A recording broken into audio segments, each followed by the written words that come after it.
समर्पित करें, जब हम भगवान शंकर को शीश नवाएं, तो उसमें हमारे विश्वास की पूर्णता होना चाहिए।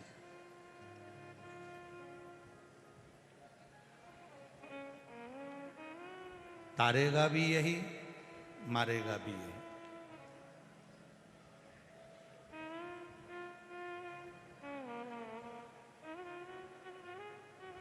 जिस चूड़ी को आप हाथ में पहनते हो, सबके हाथ में देखना तो सबके हाथ में अलग अलग तरह की चूड़ी मिलती है। जिस पायल को आप पहनते हो, सबके पाँव में देखना अलग अलग तरह की पायल मिलती है। जिस मंगलसूत्र को आप पहनते हो, सबके गले में देखना अलग अलग तरह का मंगलसूत्र मिलेगा। नाक की लौंग सबकी नाक में देखना अलग अलग तरह की मिलेगी। कान का कुंडल सबके कानों में अलग अलग तरह का मिलेगा। बिंदी सबके माथे पर अलग अलग तरह की मिलेगी। बिंदी की कीमत ऊंची नीची हो जाती है, चूड़ी की कीमत ऊंची नीची हो जाती है, पायल 1000, 500, 2000 कीमत ऊंची नीची हो जाती है, कान के कुंडल की कीमत ऊंची नीची हो जाती है।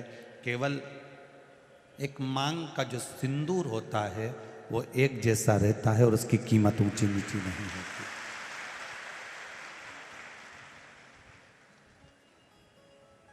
और इन सभी श्रृंगार में, इन सभी चीजों में, इन सभी चीजों में भले मांग के सिंदूर की कीमत बाजार में आप 50 रुपए का, 25 रुपए का, 20 रुपए का, 10 रुपए का लेकर आ जाओगे, पर उसकी कीमत सब जगह एक जैसी है।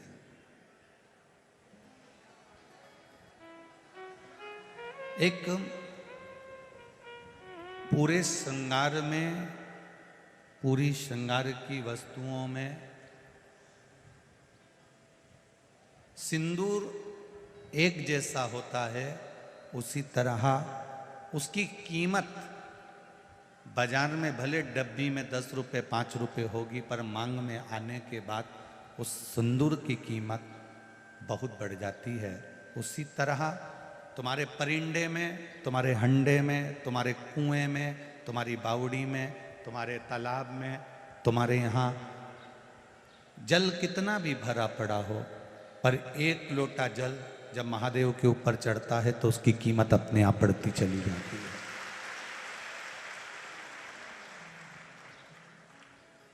उसकी कीमत अपने आप बढ़ती है। ये चल रहे हैं, ये चल, आके सुनिए आशीष जरा। उसकी कीमत अपने आप बढ़ती चली जाती है। अब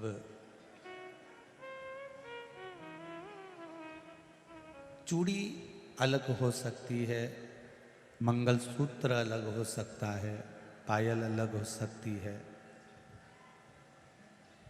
सब कीमत सबकी अलग अलग हो सकती है, पर जो मांग का सिंदूर है उसकी कीमत एक जैसी होगी, पर डब्बी में उसकी कीमत भले 10 रुपए, 5 रुपए, 50 रुपए, 25 रुपए, 30 रुपए, 40 रुपए हो,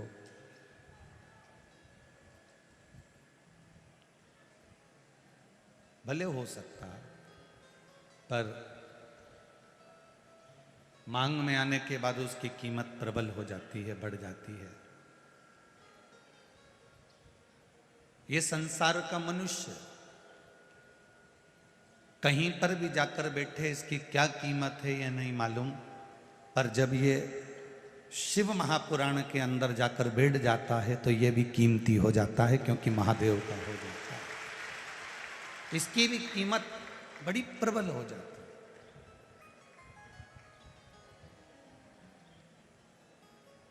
कोई साधारण कीमत वाले नहीं हो आप। भगवान के चरणों में पहुंचने के बाद जो कीमत बढ़ती है, उस कीमत का अंदाजा आपको नहीं हो सकता। कांटे में रहने वाली शमी की पत्ती, कांटे में रहने वाला शमी का फूल, जहर में सराबोर रहने वाला मंदार आंकड़ा,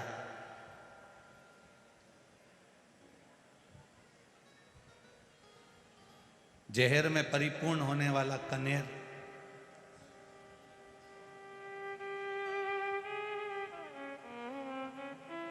ये सब सस्ते हैं, इनकी कोई कीमत नहीं है। इनको ले जाकर आप किसी को दोगे तो वो उठा के बाद में बाहर फेंक देगा, उसकी कोई कीमत नहीं है। पर वही मंदार, वही कनेर, वही शमी का पत्ता जब देवाधिदेव महादेव को समर्पित हो जाता है, शंकर भगवान को चढ़ जाता है, तो वो कनेर, वो शमी का पत्ता, वो मंदार कीमत वाला हो जाता है, क्योंकि शिव का स्पर्श उसको हो गया।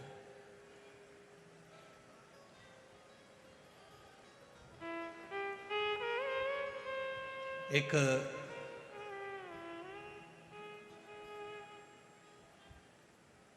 भंवरे की दोस्ती गोबर के कीड़े से हो जाती है। भंवरा उड़ते उड़ते गोबर के पास में आता है और गोबर के पास में जो कीड़ा है उससे उसकी दोस्ती हो जाती है। गोबर के कीड़े ने भंवरे से पूछा कि तुम कहाँ रहते हो? भंवरा कहता है मैं ताजे ताजे फूल पर रहता हूँ, उनका रस पीता हूँ और उनका रस ग्रहण करता हूँ।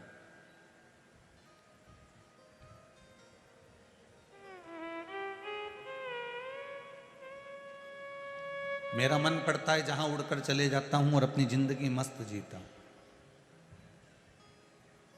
गोबर का कीड़ा कहता है बड़े किस्मत वाले हो जो तुम उड़कर जहां ताम मर्जी पड़ती है वहां चले जाते हो और पुष्प पर बैठकर उसका रस ग्रहण करते रहते हो।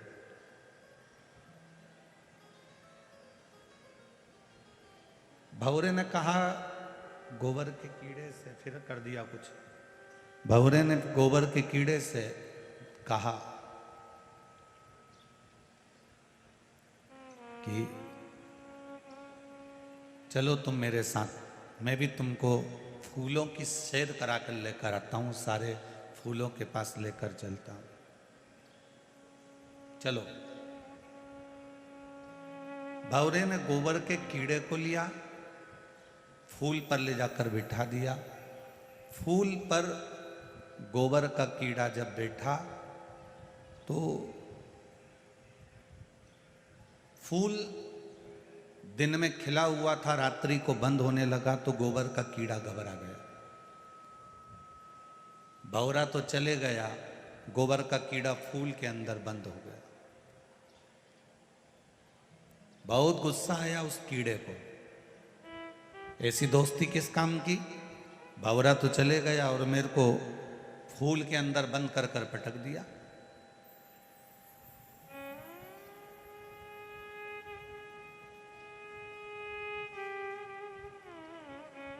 सवेरे माली आया, फूल तोड़ लिया, फूल बंद था।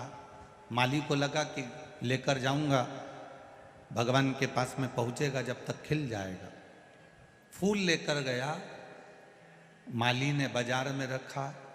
एक पंडित जी ने भगवान को चढ़ाने के लिए वो फूल खरीद लिया।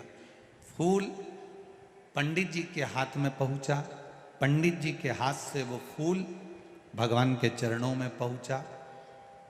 गोबर का कीड़ा उसी फूल में है, भगवान के चरणों में पहुंच गया। सवेरे फूल चढ़ा, शाम को पंडित जी ने वापिस निर्माल्य में उसको उतारा, गंगा जी में विसर्जन कर दिया। भंवरा उड़ते उड़ते गंगा जी के घाट पर आया, फूल के अंदर बैठे उस कीड़े से पूछा, कीड़े तू कैसा है? कीड़े ने कहा, भंवरे तेर से दोस्ती कर कर आज मेरी जिंदगी धन्य हो गई। गोबर का कीड़ा भगवान के चरणों से गंगा के जल तक पहुंच गया। एक गोबर का कीड़ा भगवान के चरण में गया और भगवान के चरणों से निकलकर गंगा के जल तक आ गया। अच्छी जगह पर अगर हम बैठते हैं, अच्छी जगह हम पहुंचते हैं, अच्छी संगत हमारी रहती है, अच्छे विचार हमारे रहते हैं, हम अच्छे लोगों के साथ में, अच्छे से मतलब क्या, करोड़पति के साथ। अच्छे का मतलब क्या, किसी के पास ज्यादा धन है उसके साथ। अच्छे का मतलब क्या, जिसकी प्रॉपर्टी ज्यादा है उसके साथ। अच्छे का मतलब क्या, जिसके पास गाड़ी बंगला है उसके साथ नहीं। शिव पुराण की भाषा में अच्छे का मतलब है जो सत्संग में लगा हुआ है, भजन में लगा है और आपको भी भगवान के भजन में जोड़ रहा है, वो अच्छा है।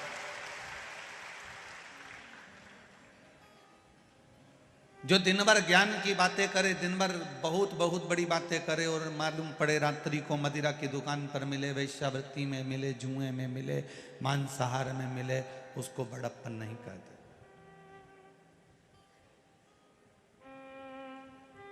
एक स्त्री का, एक नारी का बड़प्पन जो होता है वो उसके श्रृंगार से और उसके परिधान से, उसके वस्त्र से होता है।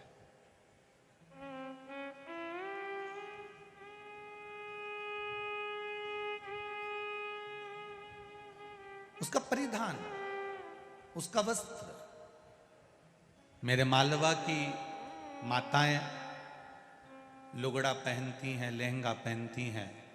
मेरे राजस्थान मारवाड़ की राजपुताना होन अपने तन पर जो परिधान, जो वस्त्र धारण करती है वो भी एक तलवार का काम करती है, कोई साधारण नहीं है। नारी के तन पर रहने वाला वस्त्र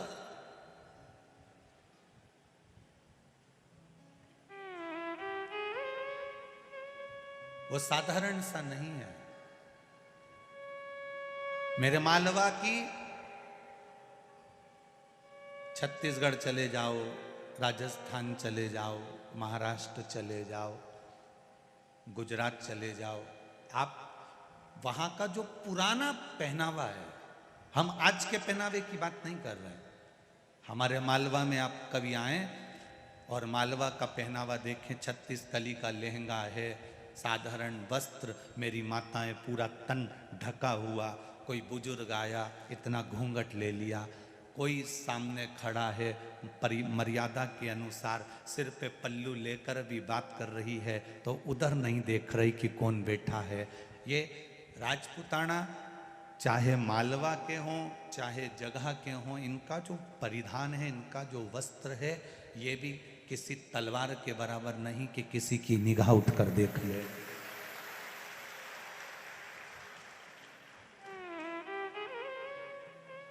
एक मर्यादा का वस्त्र।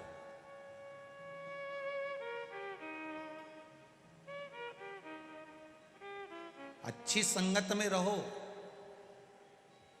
जितनी अच्छी संगत में रह सकते हो, जितने अच्छे लोगों के साथ रह सकते हो। अच्छे लोगों से मतलब धन प्रॉपर्टी या जायदाद वाले नहीं, अच्छे लोगों से मतलब है जिनके भीतर थोड़ा निर्मलता का भाव हो, जिसमें थोड़ी सहजता का भाव हो।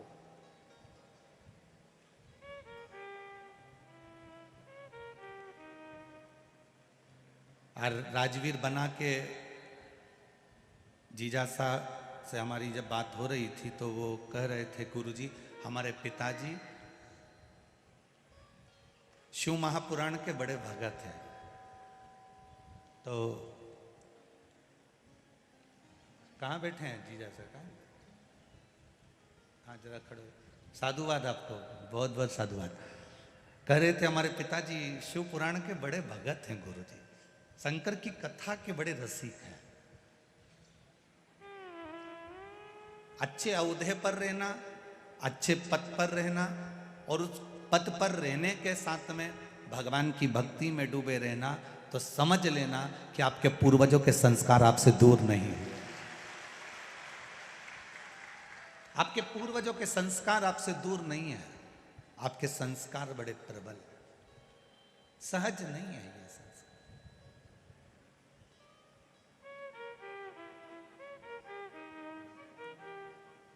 एक गोबर का कीड़ा भी अच्छे भंवरे का साथ पकड़कर भगवान के चरण तक चले जाता है और चरण से गंगा जल तक चले जाता है। तो हमारा विश्वास कहता है अगर आप अपने अपने घर से निकलकर लाखों की संख्या में इस शिव महापुराण की कथा में पहुंचे हो तो तुम्हारा पहुंचना सरल नहीं है।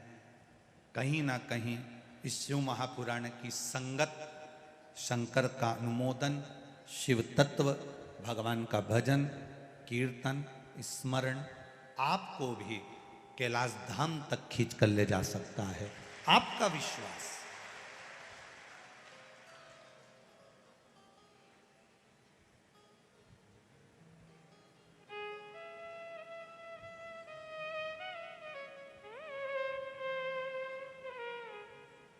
इतना ये आदरणीय ठाकुर साहब शरद सिसोदिया जी को धन्यवाद दूंगा। दुनिया के लोग शहरों में जाकर कथाओं का क्रम करते हैं। आप भी चाहते तो इंदौर में कर सकते थे, आप भी चाहते बदनावर या महू में या छोटा नागदा आदि कादिक जगह पर कर सकते थे, परंतु ये कोटेश्वर बाबा की पावन धरा पर कराकर आपने ये कोटेश्वर बाबा की पुण्यमय धरा को पूरे विश्व में प्रसिद्ध कर दिया, जन जन तक पहुंचा दिया।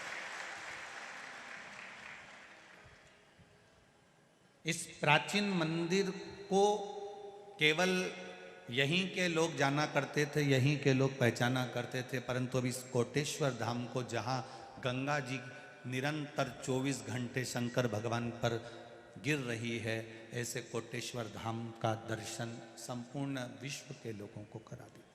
संपूर्ण विश्व एक सुख है और हो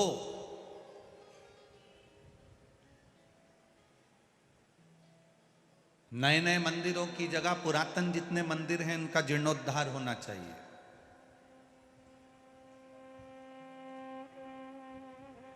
पुरातन मंदिरों की देखरेख होना चाहिए। पुरातन मंदिरों में भक्तों का जमावड़ा बढ़ना चाहिए। बड़ी प्रसन्नता का विषय है, पहले के लोग 31 मनाने के लिए, नया साल मनाने के लिए बड़े बड़ी सिटियों में जाते थे। इंदौर, उज्जैन, इंदौर, कहीं गोवा, कहीं ना जाने कहाँ कहाँ जाते थे। होटलों में जाते थे, डिस्को करते, पार्टी मनाते, मदिरा का पान करते, मांसाहार करते। पर अब पूरे भारत की रौनक देखिएगा, 31 का दिन आता है और भारत के जितने प्राचीन प्राचीन मंदिर हैं, चाहे ओमकारेश्वर हो, महाकालेश्वर हो, काशी हो, सीहोर का कुबेरेश्वर धाम हो, चाहे कोटेश्वर धाम हो, चाहे बैद्यनाथ धाम हो, जितने प्रसिद्ध मंदिर हैं, वृंदावन हो, गोकुल हो, अयोध्या हो, इन मंदिरों में 31 के दिन अपने आप भीड़ बढ़ जाती है। अर्थात लोग कहते हैं शिव पुराण ने दिया क्या है? हमारा विश्वास कहता है कि शिव पुराण ने सनातन धर्म को जगाया है और जगाने के साथ मंदिर तक पहुंचाने का क्रम इस शिव पुराण ने किया। आज शिव पुराण ने करा क्या? सनातन धर्म को जगाने के बाद में इस शिव महापुराण ने सनातन धर्म के एक एक बच्चे को मंदिर तक पहुंचाया। तब तो ये 450 बीघा जमीन के अंदर पार्किंग, भोजनशाला आदि कादिक जो क्रम हो रहा है, ये कोई साधारण नहीं हो सकता। 450 बीघा जमीन के अंदर बैठकर आप कथा का रस तत्व ग्रहण कर रहे हो, ये कोई साधारण बात नहीं। क्या दिया शिव पुराण ने? सनातन धर्म को जगाया, आपके भीतर विश्वास प्रकट करा, आपके भीतर भरोसा प्रकट करा।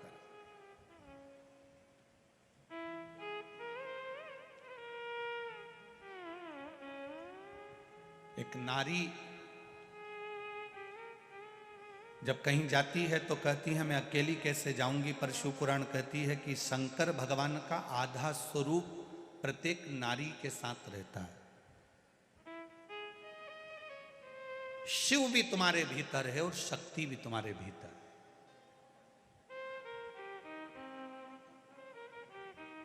केवल एक नारी के अंदर शिव तत्व है तो एक पुरुष के अंदर भी शक्ति का तत्व, भवानी का तत्व विराजमान होता है। हमारा शंकर पार्वती, हमारे शिव और मां गोरा, संसार में जन्म लेने वाले मनुष्य जब मां के गर्भ में बच्चा आता है, माता के गर्भ में जब बच्चा पहुंचता है, बस बच्चा गर्भ में आया और जवाबदारी किसी की नहीं होती, जवाबदारी महादेव की बढ़ जाती है। जन्म से लेकर मृत्यु तक की जवाबदारी महादेव की हो जाती है।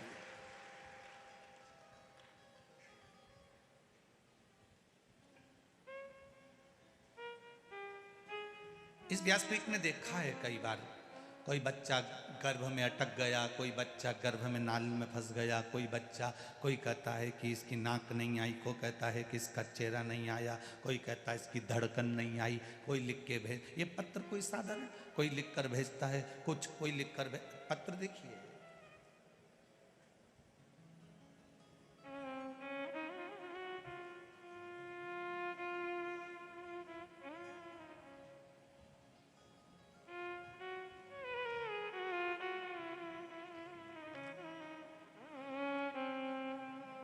राजकुमार जी शर्मा, बड़ी चौपाटी, बदनावर, मोबाइल नंबर इनका ये लिखा हुआ है।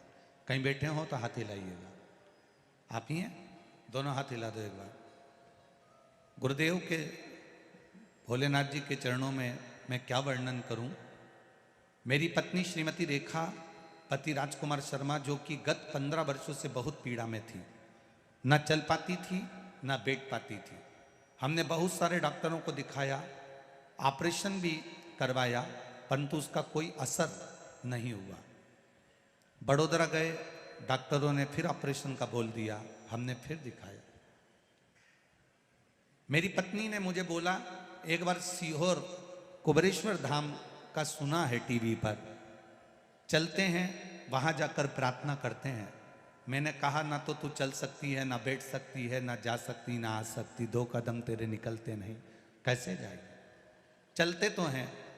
गाड़ी में पटक लेकर गए, बाबा को प्रणाम करा, कंकर शंकर को पूछ कर उसी को लेकर आ गए और एक रुद्राक्ष वहां से लेकर आ गए।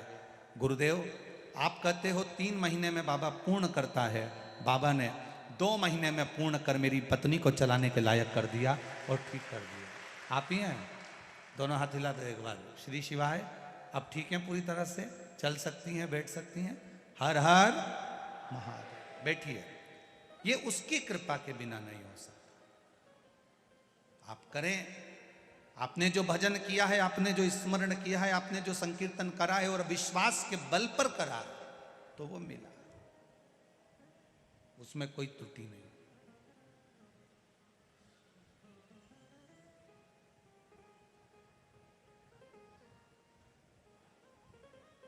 अंत समय प्रभु आना पड़ेगा, वचन दिया तो निभाना पड़ेगा।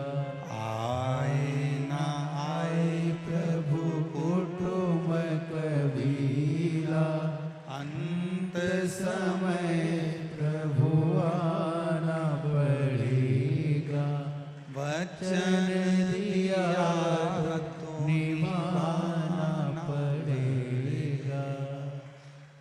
एक भगवान से प्रार्थना, एक भगवान से निवेदन प्रतिदिन करो। प्रतिदिन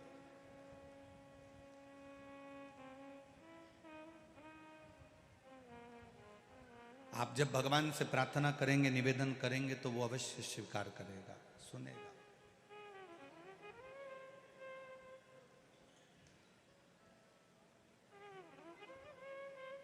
स्त्री कहती है मैं अकेली हूं, पुरुष कहता है मैं अकेला हूं। शिव महापुराण की कथा कहती है, पृथ्वी पर अगर जन्म ले रहे हो तो तुम मरते समय तक भी अकेले नहीं हो, तुम्हारे साथ में देवाधिदेव महादेव विराजमान। गर्भ में आए, माता के गर्भ में पहुंचे, उस दिन से महादेव तुम्हारे साथ में हो गए।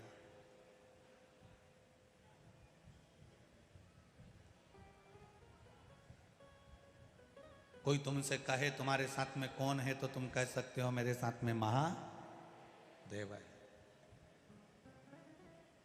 तुम्हारे साथ कौन है? बोलो जम के बोलो, महादेव। बोल बम का नारा है, उसके सहारे जी रही हूं मैं उसके सहारे रह रहा हूं, कोई दूसरा नहीं। और किसी की सामर्थ्यता भी नहीं है कि कोई तुम्हारा साथ दे दे। कितने भी करोड़पति तुम्हारे रिश्तेदार होंगे, तुम्हारे दुख की घड़ी में अगर 5 लाख रुपए दे दे तो गारंटी है, तुम्हारे दुख की घड़ी में दे दे तो गारंटी। करोड़पति रिश्तेदार हैं, लखपति हैं, ढेरों संपदा है उनके पास, और कभी रोते रोते चले जाना और कह देना मुझको 5 लाख रुपए की 10 लाख रुपए की जरूरत है।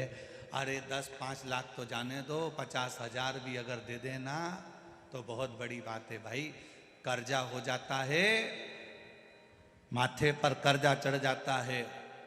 रिश्तेदार ऐसा नहीं, भगवान सबको परखने का मौका देता है। आपके रिश्तेदारों में एक रिश्तेदार भगवान ऐसा बनाता है जिसके पास में बहुत पैसा होता है। भगवान सबको परखने का मौका देता है। उसके पास भी जाकर कहना साहब कर्जा हो गया है, मैं तुम्हें बाद में दे दूंगा, तुम मुझे 5 लाख रुपए दे दो, 2 लाख दे दो, 50,000 दे दो, मुझे इतना दे दो, मेरा ये काम कर दो। कोई भी कितना भी करोड़पति होगा, मुश्किल। अब तुमने उससे जाकर कहा, तुमने दूसरे से जाकर निवेदन करा, फिर तुमने तीसरे से जाकर निवेदन करा, फिर तुमने चौथे से जाकर निवेदन करा। इतने लोगों के पास जा जाकर समय बर्बाद करा। एक बार जिसने चोर को कुबेर बनाया था उस महादेव के पास जाकर बैठ जाती तो तुझे हाथ जोड़ने की कहीं जरूरत ही नहीं पड़ती, तुझे किसी को कहने की जरूरत ही नहीं पड़ती। तू एक बार उसके सम्मुख में पहुंचती तो तू एक बार उसके सामने पहुंचता, फिर आपको जरूरत नहीं पड़ती।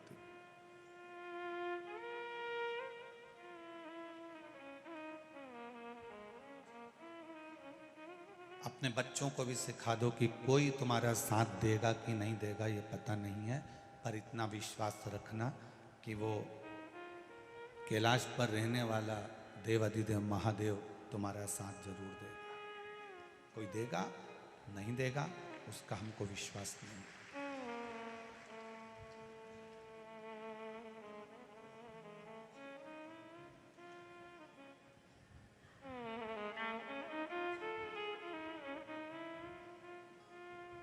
तूफान आता है,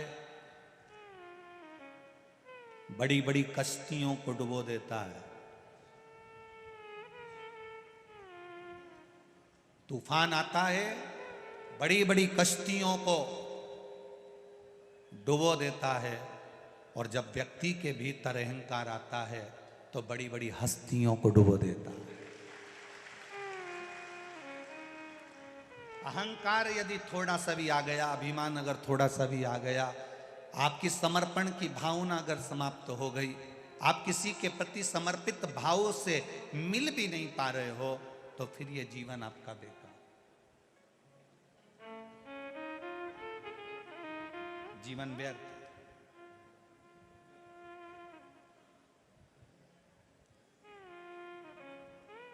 जाओ उसके द्वार तक, उसके दरवाजे तक, और अपने हृदय की बात, अपने दिल की बात, अपने चित्त की बात उससे कहने का प्रयास करिएगा।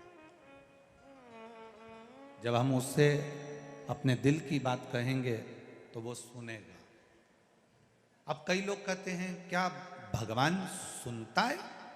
ये शिवलिंग तो पाषाण का है, ये शिवलिंग तो पत्थर का है, ये शिवलिंग तो पीतल का है, ये शिवलिंग तो पारे का है, ये शिवलिंग तो मट्टी का है, पार्थिव है। क्या परमात्मा सुनता है?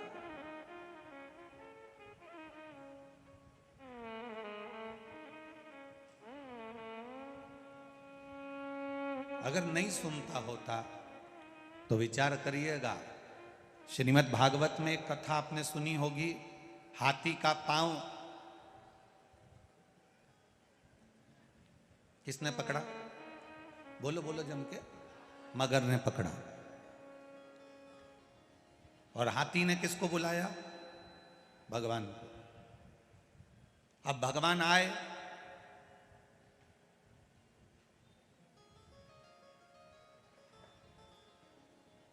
सबसे पहले उन्होंने हाथी से मिले कि मगर से मिले?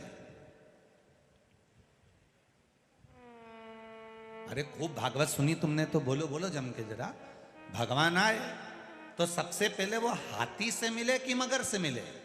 भगवान आते से ही, सुदर्शन चक्र उठाते से ही सबसे पहले मगर को मारा। हाथी को गुस्सा, रिटर्न बढ़ाओ, बाहर की बढ़ रही है। हाथी को गुस्सा आ गया, हाथी को क्रोध आया। हाथी ने भगवान से कहा, बुलाया मैंने था, पुकारा मैंने था, और आपने उद्धार मगर का कर दिया। भगवान कहते, हाथी बात तुझे समझ में नहीं आई, तू मुझे पुकार रहा था और मगर तेरा पांव पकड़ा हुआ था। तू मेरा भक्त था और वो मगर तेरा पांव पकड़ा था।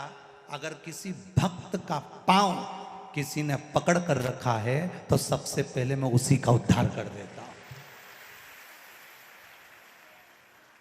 हाथी का उद्धार तो मैंने बाद में करा है। हाथी कहता है मैंने पुकारा और उद्धार तुमने मगर का करा। भगवान कहते हैं क्योंकि हाथी तेरा पांव मगर पकड़ कर रखा था और तुम मुझे पुकार रहा था। शिव महापुराण की कथा कहती है, तुम्हारे घर में अगर एक बच्चा, बुजुर्ग, नारी, पुरुष, स्त्री, कोई भी तुम्हारी 7 पीढ़ी में, तुम्हारी 71 पीढ़ी में भी अगर कोई एक व्यक्ति भगवान के मंदिर जाता है, भजन करता है, कीर्तन करता है, स्मरण करता है, पूजन करता है, दिया लगाता है, तुलसी जी में जल देता है, पीपल की परिक्रमा करता है, शंकर भगवान को एक लोटा जल चढ़ाता है, भगवान की पूजन करता है, सुंदर कांड में जाता है, रामायण में जाता है, तुम्हारे घर का एक व्यक्ति भी अगर भगवान के भजन में लगा है तो पूरा घर, याद रखना, सबसे पहले उस भजन करने वाले के बल पर पूरा घर तर जाता है।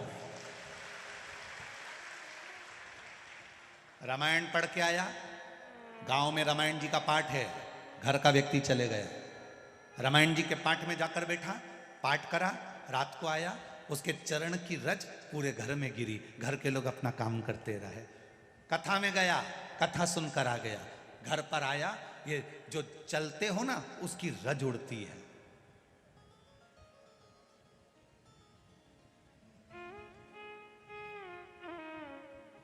हाथी का पांव मगर ने पकड़ा तो सबसे पहले मगर का उद्धार करा।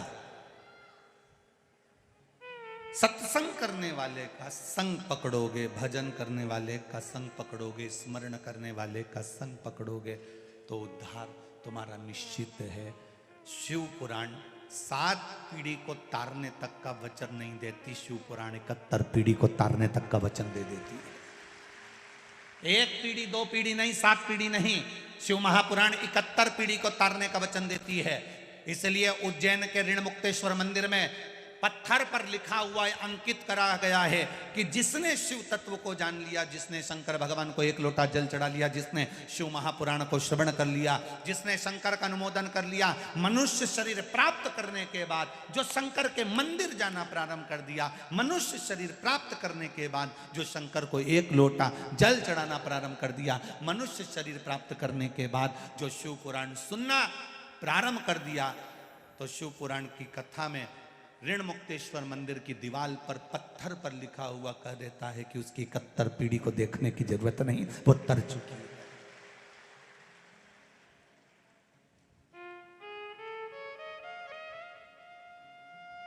क्यों जाते हैं हम उज्जैन? क्यों जाते हैं उस कालाधिपति की नगरी में? क्यों जाते हैं हम महाकाल की नगरी में?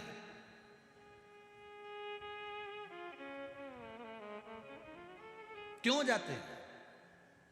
काशी किस लिए जाते हैं? अभिमुक्त नगरी है काशी। माता पार्वती जी ने शंकर जी से 2 वर मांगे थे। एक वर, पति पत्नी में झगड़ा हो तो उसमें प्रेम बढ़े, और दूसरा वर मांगा था कि काशी में जो मरे उसके कान में गुरु मंत्र तुम्हें देना पड़ेगा। शंकर भगवान कहने लगे ऐसा नहीं हो सकता कि मरने वाले को गुरु मंत्र में दूंगा, ऐसा नहीं हो सकता कि साधारण से मनुष्य को, साधारण से व्यक्ति को, मरने वाले को गुरु मंत्र में दूंगा। पार्वती जी ने भोजन करना बंद कर दिया, पार्वती जी ने भोजन को त्याग दिया, जल पीना बंद कर दिया, पत्ते खाना बंद कर दिए, केवल नासिका की एक श्वास लेती है वो भी छोड़ दी। पूरा ब्रह्मांड हिलने लगा। तब देवाधिदेव महादेव ने कहा पार्वती मांग तुझे क्या चाहिए। काशी में जो मरेगा उसको गुरु मंत्र तुम्हें देना पड़ेगा।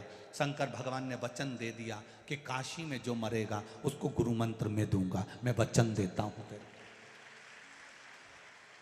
दुनिया के लोग मरने के लिए काशी जाते हैं, मृत्यु के लिए काशी को पाना चाहते हैं कि काशी में अभिमुक्त नगरी है, काशी मोक्ष हो जाता है, फिर जन्म नहीं लेता, काशी में मरने वाला। पार्वती जी ने कहा काशी में मरने वाले को आप गुरु मंत्र दोगे, मुझे कैसे मालूम पड़ेगा कि आपने गुरु मंत्र दिया। शंकर भगवान के मन में आया कितनी चतुर है ये, मुझे कैसे मालूम पड़ेगा कि आपने गुरु मंत्र दिया। तो मांग पार्वती क्या चाहती है।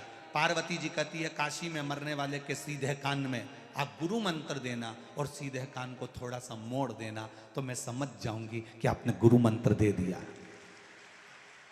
आज भी काशी में मरने वाले का सीधा कान अपने आप थोड़ा सा टेढ़ा हो जाता है, क्योंकि मेरा बाबा उसको गुरु मंत्र देकर भेज देता है। आज भी काशी का नियम है, अभिमुक्त नगरी है काशी, इसलिए भारत की भूमि के सबसे ज्यादा मुर्दे, भारत की भूमि के सबसे ज्यादा मुर्दे अगर जलते हैं तो काशी में जलते हैं।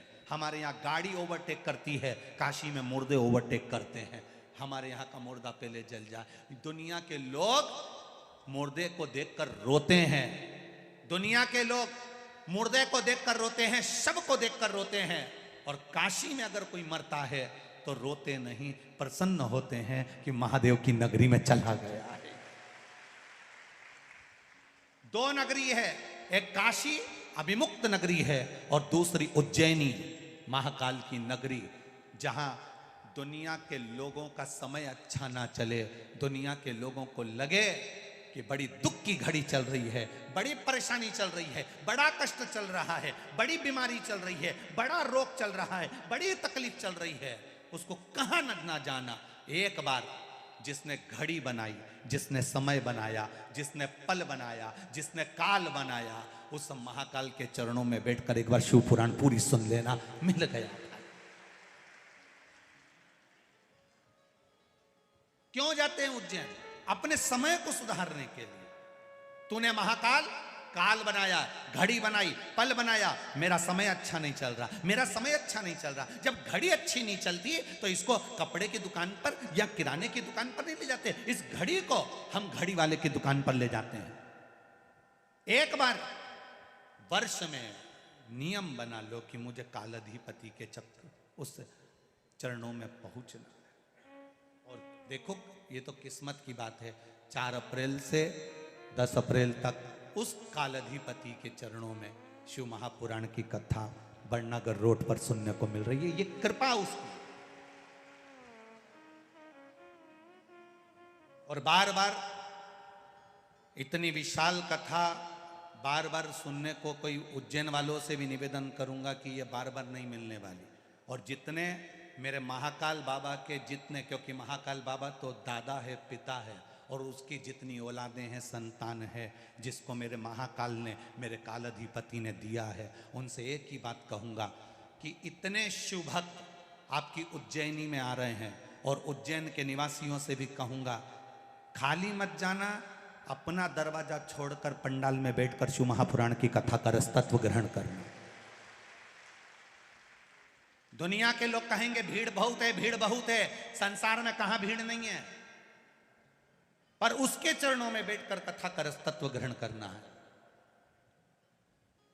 और उज्जैन के आसपास के, जैसे यहाँ पर लोगों ने, कोई ने फ्री में चाय की व्यवस्था करी, कोई ने जल की व्यवस्था करी, कोई ने कुछ व्यवस्था करी, कोई ने कुछ व्यवस्था करी, ऐसे उज्जैन नगर के सभी, इंदौर होए, देवास होए, आगरमालवा होए, बड़नागर हो, नागदा हो, आसपास के सारे क्षेत्रवासियों से कहूँगा दिल से बाबा के आने वाले भक्तों की दिल से सेवा करो, जो बन सके प्रेम से, आनंद से, भाव से भजन करो।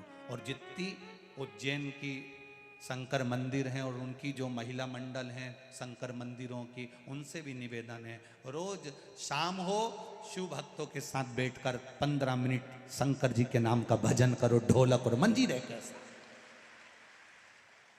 करो भजन।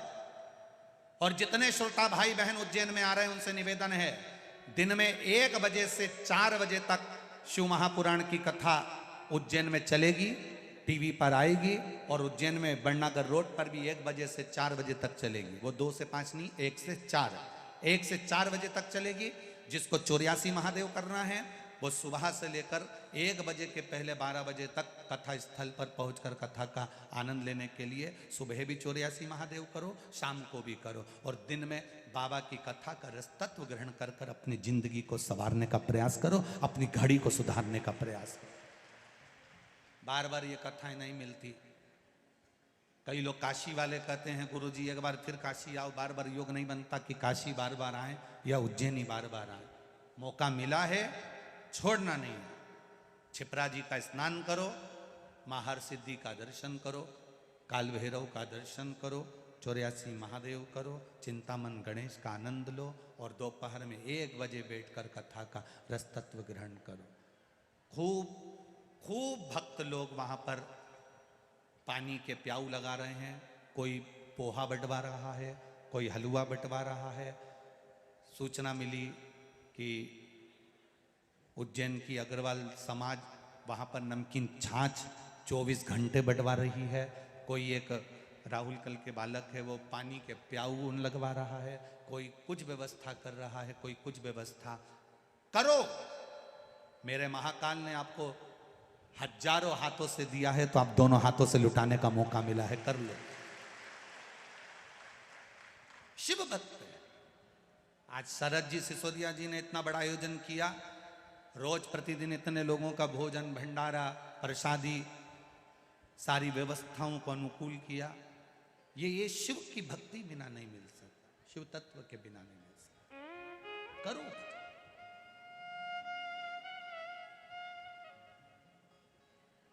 थोड़ा सा डीजल पेट्रोल डालकर जो लोग अपने ट्रैक्टर ट्राली में लोगों को लेकर आए हैं उनको भी साधुवाद दूंगा। आज तुम्हारा 500 का नोट सफल हो गया। ये 500 रुपये 3 महीने में बाबा कितना देगा हिसाब लगा कर बैठो। जितने लोग कथा श्रवण करने के लिए आए, जितने लोग भजन करने आए, जितने लोग कथा का रस तत्व ग्रहण करने के लिए आए, बाबा क्या देगा ये तुम्हें 3 महीने में मालूम पड़ेगा। वो कितना देता है। तुम तो आ गए, ट्रैक्टर उठाया, डीजल डलवाया, 50 लोगों को, 15 लोगों को, 20 लोगों को गाड़ी में भरा, पहुंच गए। पर इतने लोगों को कथा सुनकर तुम लेकर जा रहे हो, उसका फल क्या होगा ये वही जान सकता है, ये वही जान सकता है, कोई दूसरा नहीं, ये वही। तेरी कृपा बिना न हिले एक भी अणु, लेते हैं श्वास तेरी कृपा से तनु तनु। बखान क्या करूं मैं राखों के ढेर का, चपटी भभूत में है खजाना कुबेर का। हे गंगाधार मुक्ति द्वार ओमकार तू, भोले ओमकार तू, आयो शरण